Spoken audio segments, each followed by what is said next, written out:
Hello. Another very, very short one.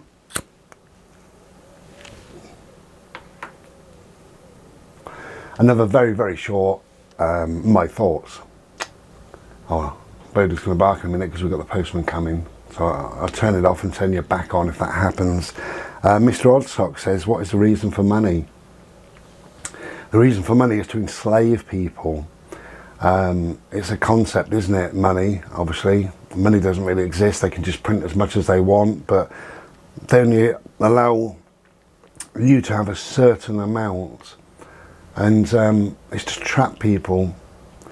So it's an enslavement because they've got to go to work to earn this money, and then they buy stuff with it, so they get trapped, and then they end up living in a prison, which they call a house or a home or whatever, and they buy a load of stuff to go in that. They spend all this money.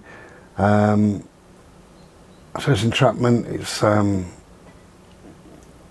know, it's a way of keeping yourself in prison, keeping yourself owing people money and things like that. Yeah, I've got a parcel. I'll turn you off and turn you back on in a sec. Cheers.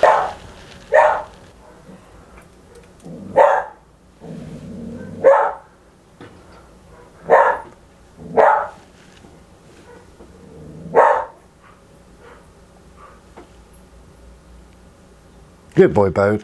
I thought I'd let you hear Bodie. I thought he never barks really, hardly ever barks, apart from the postman.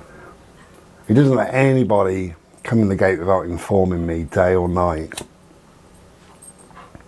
Which is why when it's so hot, I can sleep with the window and door open, and there's no problem. If anybody tried to come in, Bodie would just go ballistic.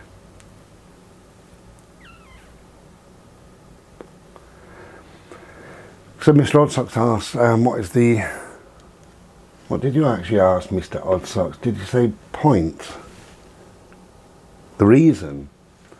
Yes, the reason for money, I think, is to entrap people, enslave people, keep people down at this level.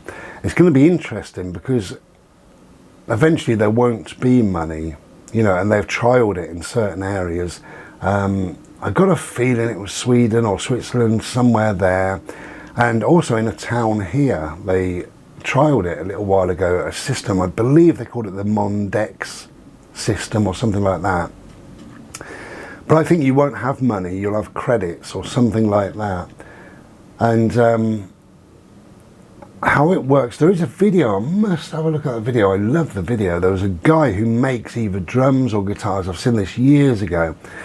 And he lives in one of these countries where there's nothing, you know, no money, but the government give him in his bank a certain number of credits. So everybody gets, everybody gets 1,000 credits per month, just say. So in his account, he gets 1,000 credits. Now, he needs to spend 150 of those credits renting his place, so that goes, and he spends this on food, and whatever he makes on top of that is absolutely fine. So it gives people a choice. You can either go to work if you want to, or not if you don't want to, or work part-time. You can work less hours and spend more quality time with your family and have more leisure time, which is what will happen, is that most people will choose to have more leisure time. Because, you know, when money goes, which money will go, there will be no point in going to work to try and earn the same as your neighbour who doesn't go to work, who chooses not to, you know. So it's better and easier for you just to have quality time, you know. And also it's an odd thing, isn't it? Because when you look at the infrastructure, it's all in place. The way my brain works, I look at things like the internet. Now, the satellites are already up there. I know they cost millions, but that's been paid for probably over and over again. They're already up there and in place. The wires are already in the ground. Everything's good to go for 99 years.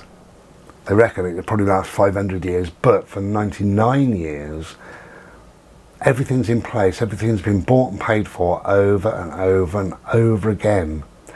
So they could get rid of money and they could say your internet is free, you know, probably they could say your electric's free, heating is free, you know, if they did it correctly. It'll be an interesting thing to see what happens. But yeah, the reason for money, I think, is just to entrap people, to enslave people, to imprison people. It's never meant a lot to me in my life, I must admit, money. You know, I like to have enough money to get by, and that does me, really. I don't need any more than what I have. You know, why does anybody? I don't understand that. You know, I know several people that have got a hell of a lot of money in their bank accounts. And I'm talking about many hundreds of thousands. Why? What they can do with it, you know?